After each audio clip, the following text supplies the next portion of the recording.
Estás aquí porque es tu casa, pero no porque eres bienvenido.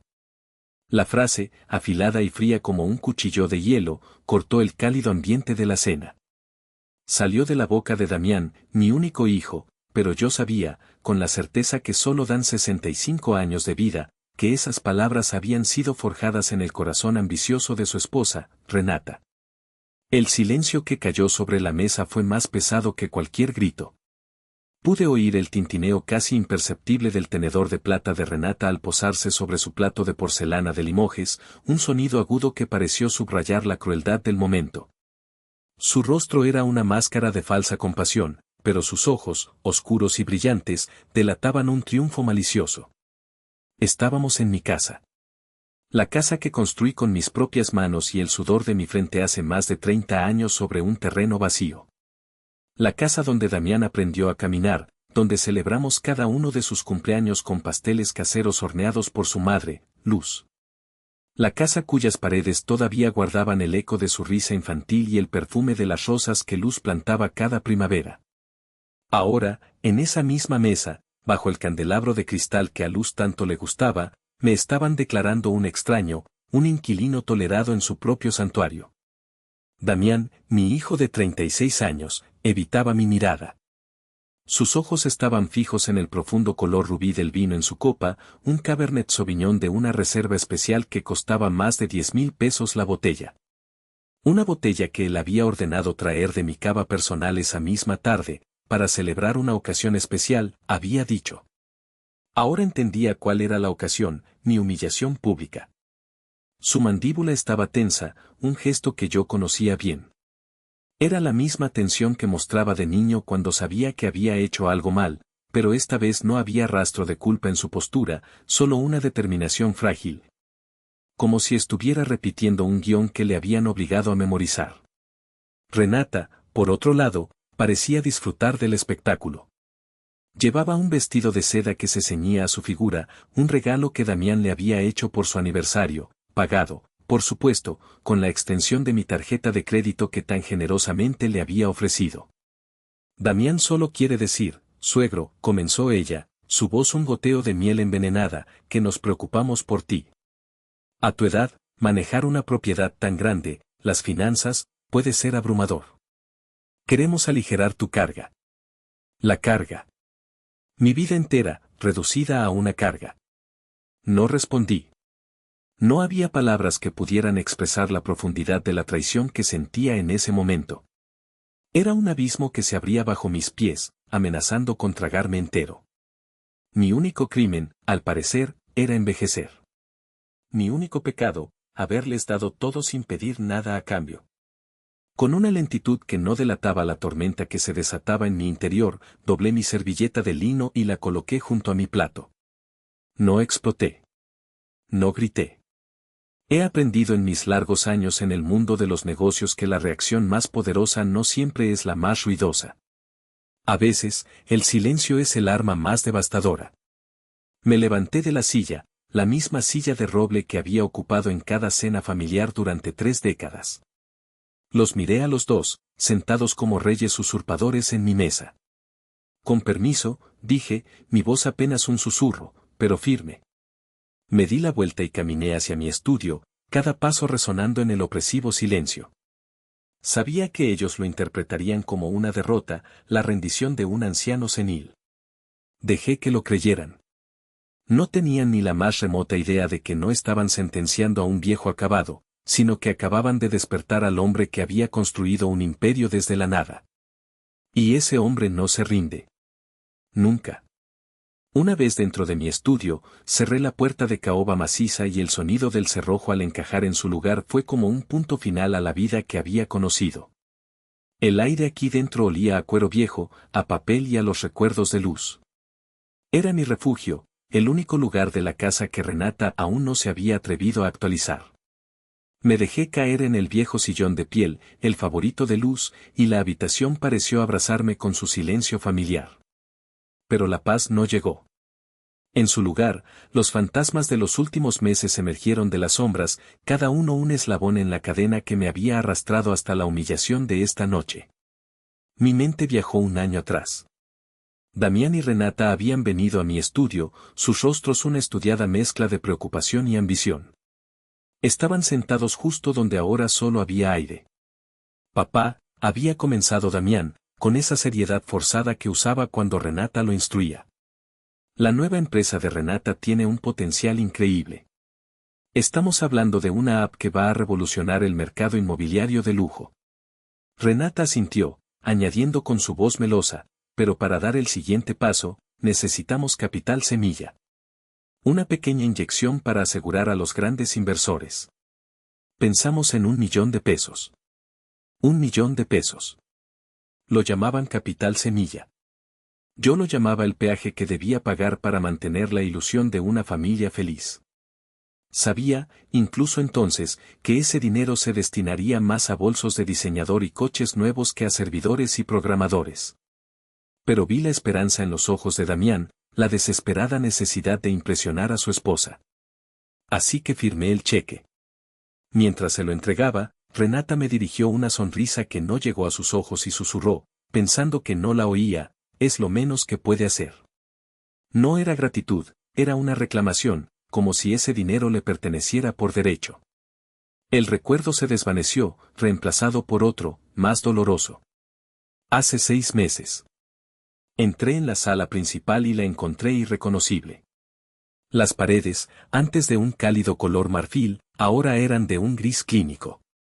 Los muebles de madera que Luz y yo habíamos elegido juntos habían sido reemplazados por sofás minimalistas e incómodos. Pero el verdadero golpe vino cuando noté su ausencia. Todas las fotografías de Luz habían desaparecido. Los retratos de nuestra boda, las fotos de nuestras vacaciones, la imagen de ella en el jardín con un pequeño Damián en brazos, todas borradas. Corrí al ático, con el corazón martilleándome en el pecho. Allí estaban, apiladas en una esquina polvorienta dentro de una caja de cartón. La vida de mi esposa, el amor de mi vida, reducida a un montón de basura. Cuando confronté a Renata, ella ni siquiera tuvo la decencia de parecer arrepentida. Camilo, por favor, dijo, llamándome por mi nombre de pila como si fuera un igual, no el padre de su esposo. Hay que mirar hacia el futuro, no vivir anclados en el pasado. La casa necesitaba un aire más moderno, más fresco. Profanar la memoria de mi esposa era, para ella, simplemente refrescar el ambiente. Damián, por supuesto, la defendió. Papá, Renata tiene razón. Te estás aferrando demasiado. Mamá no querría verte así. Usó la memoria de su madre como un escudo para la crueldad de su esposa. Ese día, algo dentro de mí comenzó a endurecerse, a cristalizarse en una resolución fría. Y luego, el golpe final, hace apenas un mes. Volvía de mi caminata vespertina y la puerta del patio estaba entreabierta. Escuché la voz de Renata, hablando por teléfono en la terraza. Su tono era diferente, conspirador. No, claro que no sospecha nada, decía entre risas. Se pasa el día con sus plantitas. Solo necesito que el viejo firme el poder notarial. Una vez que lo haga, la casa de campo en Valle de Bravo es nuestra. Es solo cuestión de tiempo, te lo digo. Para fin de año, estaremos brindando con champán en nuestra nueva terraza con vista al lago. El viejo. Así me llamaba a mis espaldas. Un obstáculo, una firma en un papel que se interponía entre ella y la vida de lujo que creía merecer. Cada recuerdo era un clavo más en el ataúd de la confianza que una vez tuve en ellos. No había sido un deterioro repentino. Había sido una campaña larga y metódica, una erosión deliberada de mi autoridad, mi memoria y mi dignidad. Y yo, ciego por el amor a mi hijo, lo había permitido. Había confundido la codicia con la ambición, la manipulación con la preocupación. Pero esa ceguera terminó esta noche. Las palabras de Damián no fueron el principio del fin. Fueron el catalizador. En la oscuridad de mi estudio, rodeado por los fantasmas del pasado, tomé una decisión. No iba a ser el viejo senil de sus planes. No iba a ser una nota a pie de página en la historia de su ascenso. Iba a ser el autor del capítulo final. Y sería un capítulo que ellos jamás olvidarían. Mi mirada se posó sobre el escritorio. junto a la moderna laptop que Renata me había regalado por mi cumpleaños, para que estés conectado, suegro, yacía mi viejo teléfono. Un Nokia de los de antes, con botones físicos y una pantalla que apenas mostraba el texto. Renata y Damián se burlaban constantemente de él. Papá, pareces un cavernícola con esa cosa, solía decir Damián. ¿Cómo puedes vivir sin redes sociales? Lo que ellos no sabían era que ese ladrillo era más seguro que cualquiera de sus smartphones de última generación. No podía ser hackeado, no dejaba rastro digital y su batería duraba semanas. Para mis propósitos, era la herramienta perfecta. Con el pulgar, navegué por la sencilla agenda de contactos. No había muchos nombres. Familia, algunos amigos, el médico. Y uno que ellos no reconocerían, Eliseo. Lo tenía guardado simplemente como abogado, pero Eliseo era mucho más que eso. Era mi amigo desde la universidad, mi socio en la sombra, el guardián de mis secretos y el arquitecto de mi verdadero imperio. Un recuerdo reciente vino a mi mente, de hace apenas una semana. Estaba en el jardín trasero, podando los rosales de luz, cuando el Nokia vibró en mi bolsillo. Era Eliseo. Damián estaba en la terraza, leyendo algo en su tablet, bebiendo una cerveza artesanal carísima. Atendí la llamada. Camilo, ¿cómo estás?, preguntó la voz familiar de Eliseo. Aquí, luchando con los pulgones, respondí, manteniendo la farsa. ¿Y tú, cómo va la cosecha de aguacates en Michoacán, Eliseo? Creo que es momento de vender una parte. Escuché a Damián soltar una risita ahogada a mis espaldas. Pude imaginar su expresión de suficiencia, pensando que su padre, el gran empresario de antaño, ahora estaba reducido a charlas seniles sobre agricultura. Eliseo, al otro lado de la línea, entendió el código perfectamente. Entendido, Camilo, respondió, su tono profesional. La cosecha ha tenido un rendimiento excepcional este trimestre. Procederé con la venta del porcentaje que indicaste. Te enviaré el informe al canal seguro. Gracias, Eliseo. Cuídate. Colgué. Damián me miró por encima de su tablet. Aguacates, papá, ¿ahora te ha dado por la agronomía? Deberías dejar esas cosas a los expertos. Nunca se es demasiado viejo para aprender algo nuevo, hijo, le respondí con una sonrisa cansada. Él negó con la cabeza y volvió a su pantalla, descartándome. Pero en ese breve intercambio, yo había dado la orden de liquidar una participación de 50 millones de pesos en acciones de un conglomerado tecnológico. El mismo conglomerado que, casualmente, era la empresa matriz de la compañía donde Damián ostentaba su flamante puesto de director de desarrollo estratégico. Él creía que yo hablaba de fruta. Yo estaba moviendo los cimientos de su mundo. Y él ni siquiera se había dado cuenta. La mañana siguiente, el sol entraba por las ventanas con una alegría que no encontraba eco en mi alma. La casa estaba en silencio. Damián y Renata habían salido temprano, a una reunión de brunch muy importante, según me había informado Renata con una nota dejada en la cocina. La caligrafía era elegante y pretenciosa, como ella. Decidí que no podía seguir posponiendo lo inevitable. La confrontación era necesaria, no para rogarles o suplicarles, sino para mirar a mi hijo a los ojos y entender, de una vez por todas, si quedaba algo del niño que yo había criado. Pero al entrar a mi propio estudio para buscar un libro, me encontré con algo que aceleró todos los planes. Sobre la superficie de caoba de mi escritorio, colocados de forma casi ceremonial, había una carpeta de piel con un broche dorado. No estaba allí cuando me retiré anoche. Mi corazón dio un vuelco. La abrí con manos temblorosas. Dentro, una serie de documentos legales, redactados en una jerga impenetrable, pero con un propósito terriblemente claro. En la parte superior, en negrita, se leía, Poder Notarial General para actos de dominio y administración. Hojeé las páginas. Era una cesión de derechos absoluta.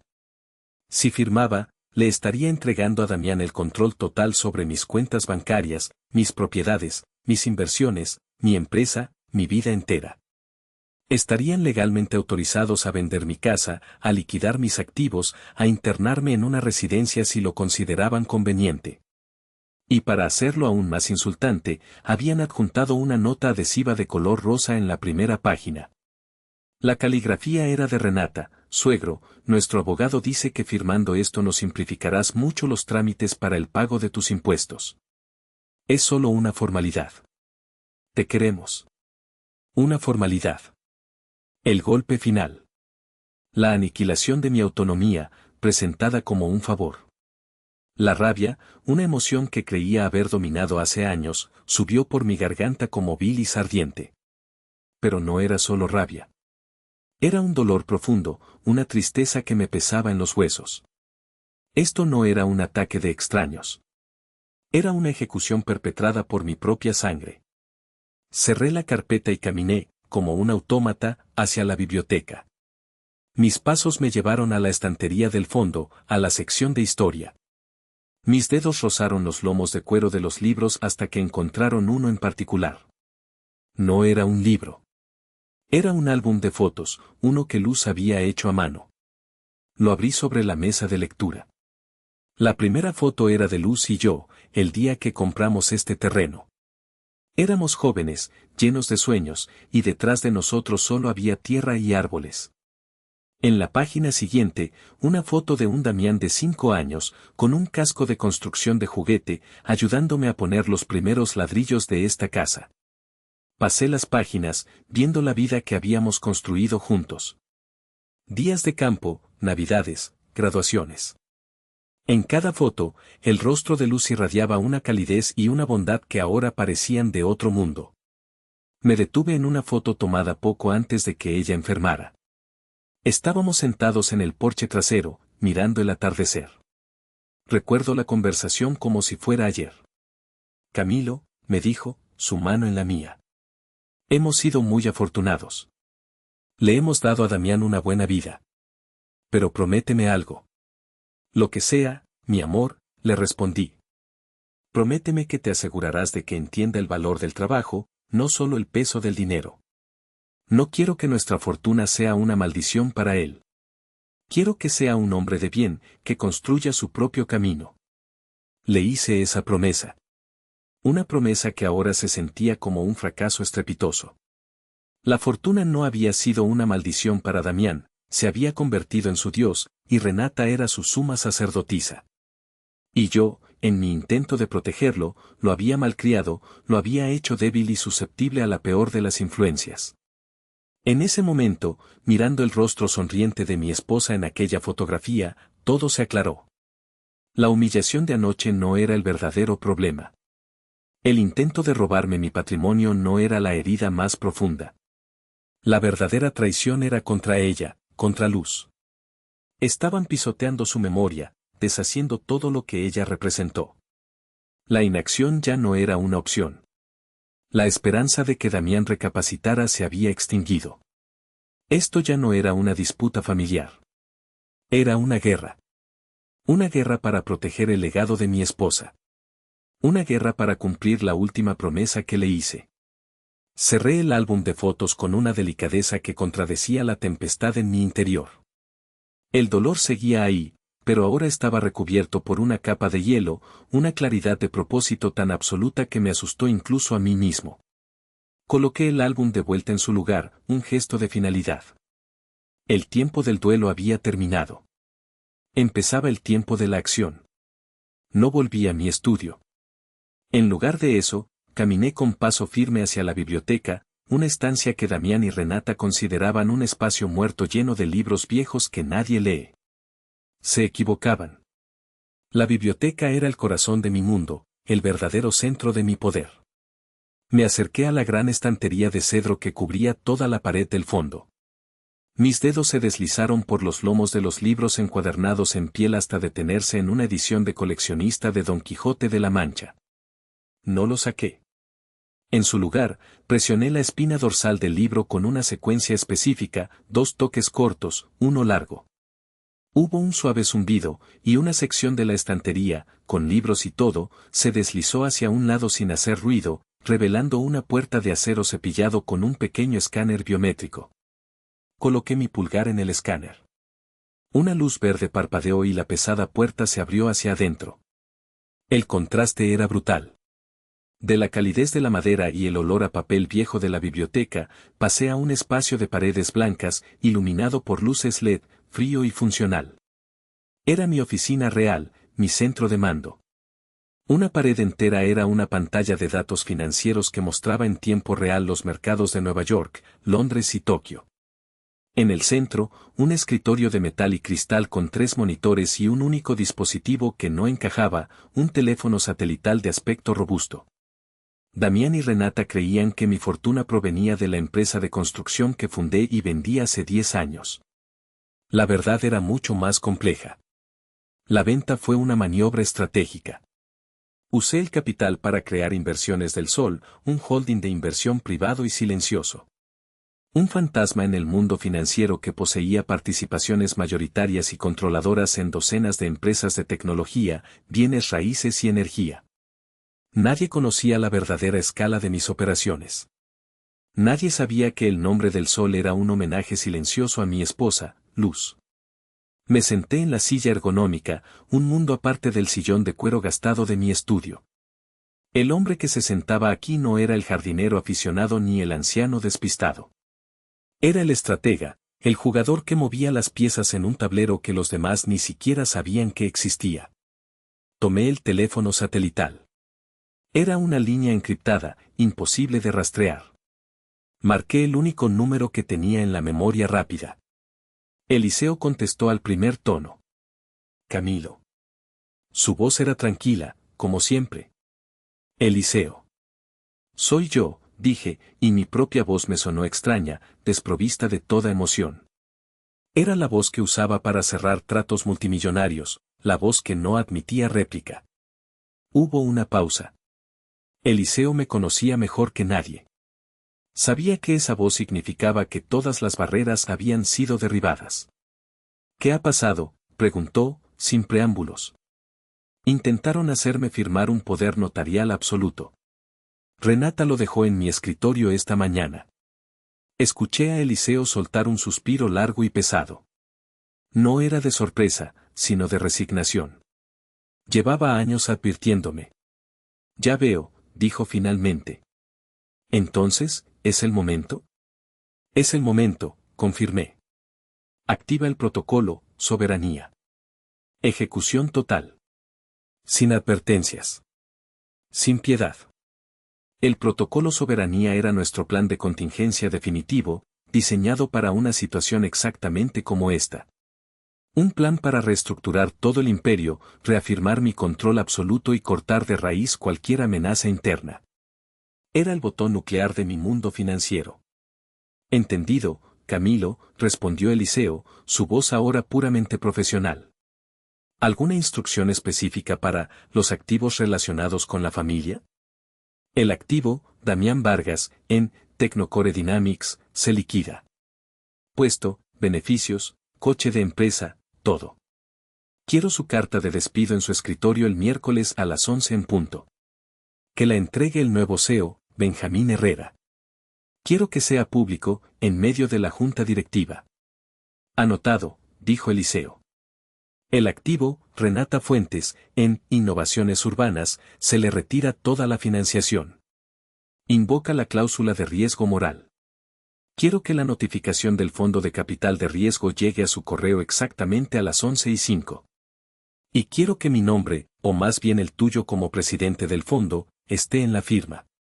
Será un placer, replicó Eliseo, y por primera vez noté un filo de acero en su voz. Bien. El resto de la reestructuración, la dejo a tu discreción. Asegura el perímetro. Corta las ramas secas. Considera el tablero reiniciado, Eliseo. Considera el tablero reiniciado, Camilo, repitió. Colgué el teléfono. La pantalla de la pared seguía mostrando el flujo silencioso de números y gráficos. Por primera vez en meses, sentí que el caos en mi interior empezaba a ordenarse, a solidificarse en un propósito gélido y claro. La guerra había sido declarada. Y yo acababa de lanzar el primer ataque sorpresa. Los siguientes 2 días fueron un ejercicio de autocontrol supremo, una actuación digna de un premio. Me convertí en la personificación del anciano derrotado que ellos querían ver. Dejé la carpeta con el poder notarial sobre la mesa del recibidor, en un lugar visible, como si la estuviera considerando. El lunes por la mañana, cuando Renata bajó a la cocina, yo estaba allí, mirando por la ventana con la vista perdida. «Buenos días, suegro», dijo, su voz con un tono de falsa alegría. «¿Dormiste bien?». Me giré lentamente, fingiendo confusión. «Ah, sí, Renata. Buenos días». Estaba pensando, ¿hoy es lunes o martes? Vi un destello de triunfo en sus ojos, rápidamente disimulado. «Es lunes, Camilo». «¿Lunes, necesitas que te apunte las cosas en un calendario?». «No, no. Es solo que los días se me mezclan a veces», murmuré, dejándome caer pesadamente en una silla. Este control remoto de la televisión es tan complicado. Tiene demasiados botones. En mis tiempos, solo había un botón para encender y una rueda para cambiar el canal. Renata se acercó y me explicó con una paciencia condescendiente cómo usar el control, como si le estuviera hablando a un niño pequeño. Yo asentía, fingiendo que luchaba por entender. «Gracias, hija. Eres muy amable». La vi intercambiar una mirada de suficiencia con Damián cuando él entró en la cocina. El mensaje era claro: lo tenemos. Está acabado. Su arrogancia los volvió imprudentes. Esa misma noche, durante la cena, empezaron a hablar de sus planes como si yo no estuviera allí. «He visto un gimnasio increíble para instalar en el ala oeste», dijo Renata, refiriéndose a la zona de la casa donde se encontraba mi dormitorio y mi estudio. «Con una sauna y una pequeña sala de masajes.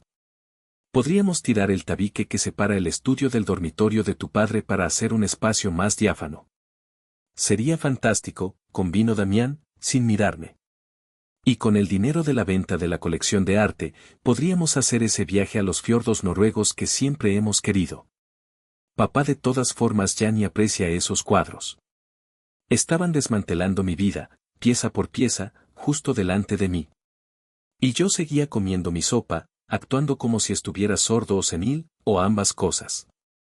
Cada palabra era una nueva palada de tierra sobre mi tumba figurada, pero también era combustible para el fuego helado que ardía en mi interior. Dejé que hablaran.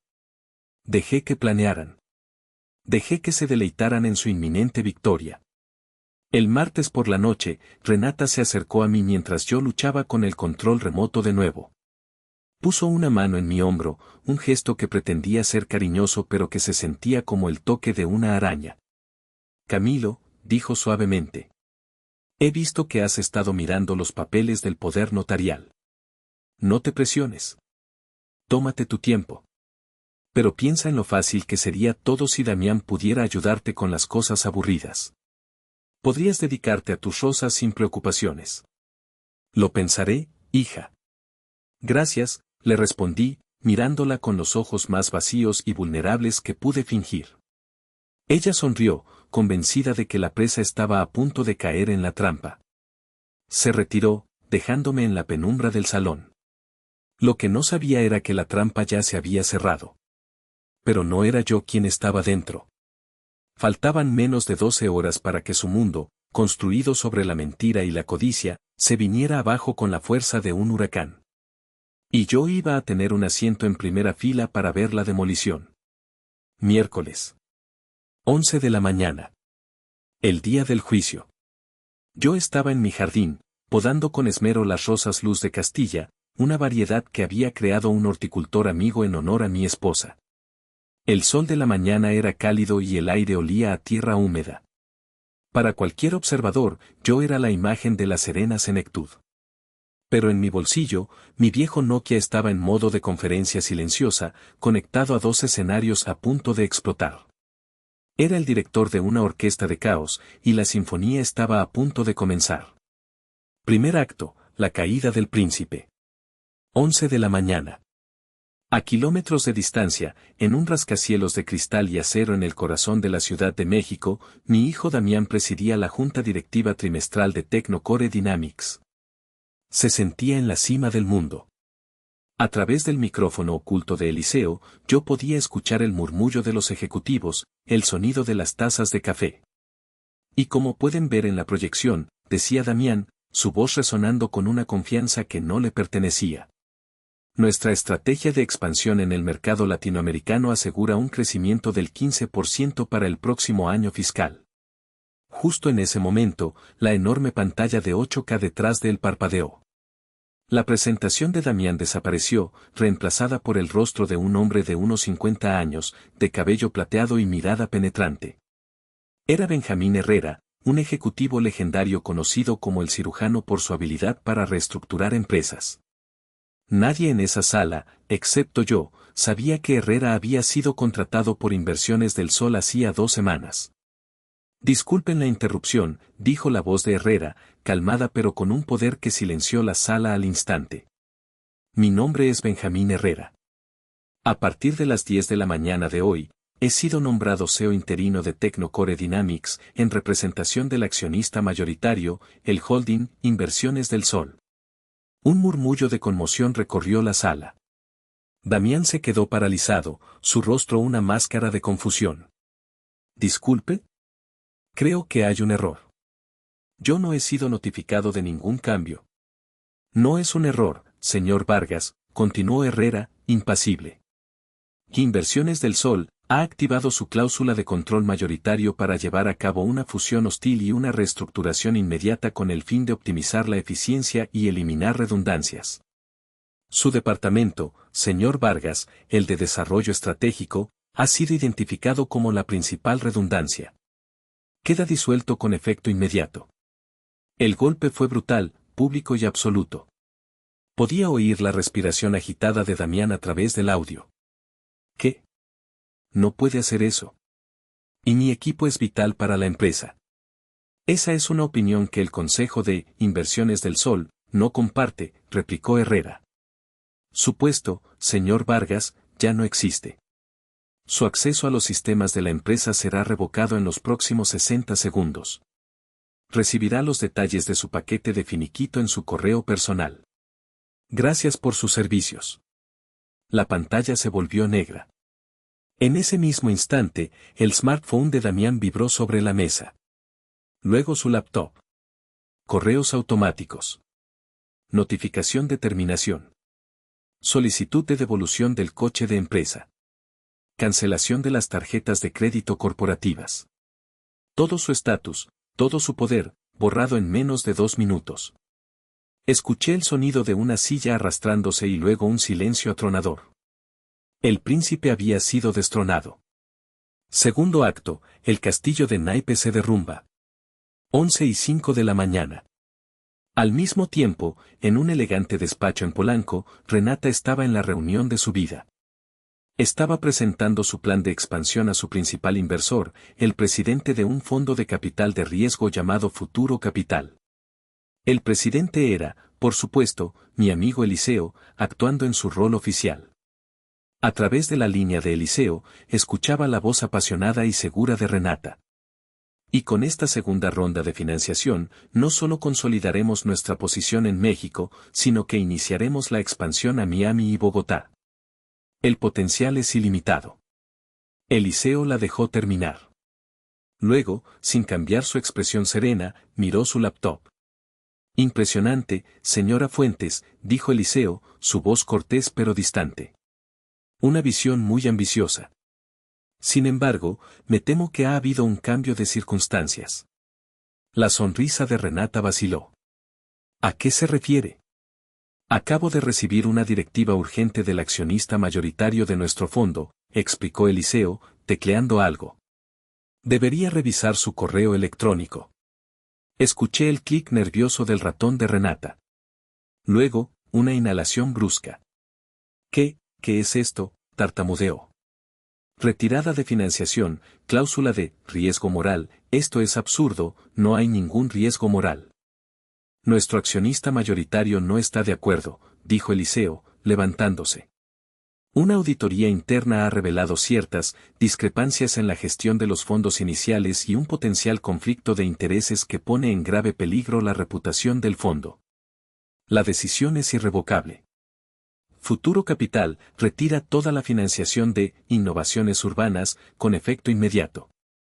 Según nuestro contrato, Todos los activos financiados por nosotros deben ser devueltos en un plazo de 48 horas. Eso incluye el arrendamiento de esta oficina y los vehículos de la empresa. Le deseo suerte en sus futuros proyectos, señora Fuentes. Eliseo salió del despacho, dejándola sola con las ruinas de su imperio de papel. En mi jardín, corté una rosa perfecta y aspiré su fragancia. Saqué mi Nokia y marqué el número de Eliseo. Él contestó al instante. Eliseo, dije tranquilamente, mientras el sol calentaba mi rostro. ¿Está hecho? La voz de mi amigo sonó clara y profesional, pero pude detectar una nota de profunda satisfacción. Confirmado, Camilo. La cosecha de aguacates ha sido vendida. Los activos de Inversiones del Sol están asegurados. El tablero está limpio. La sinfonía había terminado. Solo quedaba esperar la llamada desesperada del público. La tarde se deslizó lentamente. El sol comenzó a bajar en el horizonte, pintando el cielo con tonos naranjas y púrpuras. Yo permanecí en el jardín, regando las plantas, sintiendo la tierra bajo mis dedos. Era una tarde tranquila, casi irreal, la calma que sigue a la devastación de un huracán. Sabía que el teléfono sonaría. Era solo cuestión de tiempo. Sonó a las 6:15. Era Damián. Dejé que sonara 3 veces antes de contestar. No por crueldad, sino para que tuviera tiempo de procesar, de sentir el peso completo de lo que había perdido. Bueno, dije, mi voz deliberadamente neutral. Al otro lado de la línea, no hubo respuesta inmediata. Solo el sonido de una respiración entrecortada, al borde de un sollozo. Papá, finalmente dijo, su voz era un hilo, quebrada por el pánico y la incredulidad. Sonaba como el niño que una vez fue, perdido y asustado en la oscuridad. Sí, Damián. Soy yo, respondí con calma. Papá, ¿qué hiciste?, suplicó. Lo perdí todo, el trabajo, el coche de la empresa, las tarjetas, me escoltaron fuera del edificio como a un criminal. Benjamín Herrera dijo algo sobre un holding. Inversiones del Sol. Dejé que sus palabras flotaran en el aire. Dejé que él mismo conectara las piezas. Y Renata, continuó, su voz subiendo de tono con histeria. Su empresa, quebró. El fondo de capital la abandonó, están pidiendo que devuelva todo, dice que el presidente del fondo firmó la carta, un tal Eliseo, ese es el nombre de tu abogado, papá, por favor, dime qué está pasando. Siguió hablando, un torrente de pánico y confusión. Habló de las llamadas de los bancos, de las notificaciones de embargo, del mundo de lujo y estatus que se había evaporado en cuestión de horas. Y entonces, en medio de su desesperación, lo dijo. Inversiones del Sol. Papá. El Sol, ese era el apodo que le tenías a mamá. El sol de mi vida, le decías. Silencio. Finalmente lo había entendido. El nombre no era una coincidencia. Era un mensaje. Un recordatorio de todo lo que habían intentado profanar. Sí, Damián, dije suavemente. Era su apodo. Entonces, fuiste tú, susurró, la comprensión golpeándolo con la fuerza de un golpe físico. Todo esto, fuiste tú. Pero, ¿cómo? Yo creía que tú, que la empresa de construcción. La empresa de construcción fue el principio, no el final, le expliqué, sin rastro de ira en mi voz. Fue la semilla. Inversiones del Sol es el árbol que creció de ella. Un árbol que ni tú ni tu esposa se molestaron en mirar, demasiado ocupados recogiendo los frutos caídos y exigiendo más. Pero, ¿por qué?, gimió. ¿Por qué harías esto? Soy tu hijo. Y esa era la pregunta clave. La pregunta que necesitaba responder, no solo para él, sino para mí mismo. Precisamente por eso, Damián. Porque eres mi hijo. Y porque el hombre en el que te has convertido habría roto el corazón de tu madre. Porque confundiste mi amor con debilidad, mi paciencia con estupidez. Porque te sentaste en mi mesa, comiste mi comida y me dijiste que ya no era bienvenido en mi propia casa. Se hizo un largo silencio, lleno solo por el sonido de sus sollozos. El príncipe arrogante había desaparecido. En su lugar, solo quedaba un hombre roto, enfrentándose por primera vez a las consecuencias reales de sus actos. Esperé a que sus sollozos amainaran, a que el impacto inicial de la verdad se asentara en su mente. No sentía placer en su sufrimiento, solo una profunda y amarga tristeza por lo que la codicia le había hecho. Papá, lo siento, dijo finalmente, su voz ahogada. Por favor, ayúdame. Ayúdanos. No sabemos qué hacer. No tenemos nada. Y en esa súplica, escuché el eco de un patrón. Incluso en su momento más bajo, su primer instinto era pedir, no ofrecer. Pedir un rescate, no ofrecer una disculpa sincera. Y supe lo que tenía que hacer. No por venganza, sino por la lección final. La lección más dura que un padre puede enseñar. Tú dijiste que yo ya no era bienvenido en mi casa, Damián, dije, y esta vez mi voz fue cortante, precisa, la voz de un cirujano estirpando un tumor. Simplemente me aseguré de que mi dinero, el dinero que gané con mi sudor, y el legado de tu madre, que gané con mi amor, tampoco fueran bienvenidos en tu vida de mentiras. No, papá, por favor. Escúchame bien, porque no lo repetiré, lo interrumpí. La casa donde viven está a nombre de una de mis empresas. El contrato de arrendamiento ha sido rescindido. Tienes 24 horas para desalojar. El coche que conduce Renata, también. Será recogido mañana por la mañana. Todas las tarjetas de crédito han sido canceladas. Pero ¿a dónde iremos?, gritó desesperado.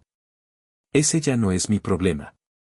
Tú querías ser el hombre de la casa, tomar las decisiones importantes. Pues bien. Esta es tu primera decisión importante. Bienvenido a la vida real, Damián. La vida donde cada techo y cada comida deben ganarse. Colgué el teléfono. No con rabia, sino con una finalidad absoluta. El cordón umbilical, ese que yo había mantenido por demasiado tiempo, acababa de ser cortado para siempre. La noche cayó sobre el jardín. Las luces automáticas se encendieron, arrojando un brillo suave sobre las rosas de luz. La brisa nocturna traía consigo el perfume de las flores, un aroma agridulce lleno de recuerdos. Había ganado. Había protegido mi hogar. Había defendido el honor de mi esposa. Había reafirmado mi soberanía. Cada objetivo estratégico se había cumplido con una precisión impecable. Fue una victoria total, una aniquilación. Pero mientras estaba allí, en la quietud de la noche, una soledad inmensa me envolvió. La casa detrás de mí se sentía enorme, vacía. El eco de la voz rota de mi hijo todavía resonaba en mis oídos. Recuperé mi casa y mi dignidad, pero la familia que Luz y yo soñamos con tanto amor, la que construimos con risas y sacrificios, ahora estaba irrevocablemente rota. Hice lo que sentí que debía hacer para enseñarles una lección que el dinero no puede comprar. Pero ahora, en el silencio ensordecedor de mi victoria, me enfrento a una pregunta que ninguna estrategia de negocios puede responder. Hice lo que era justo, pero hice lo correcto, ¿ustedes qué hubieran hecho en mi lugar?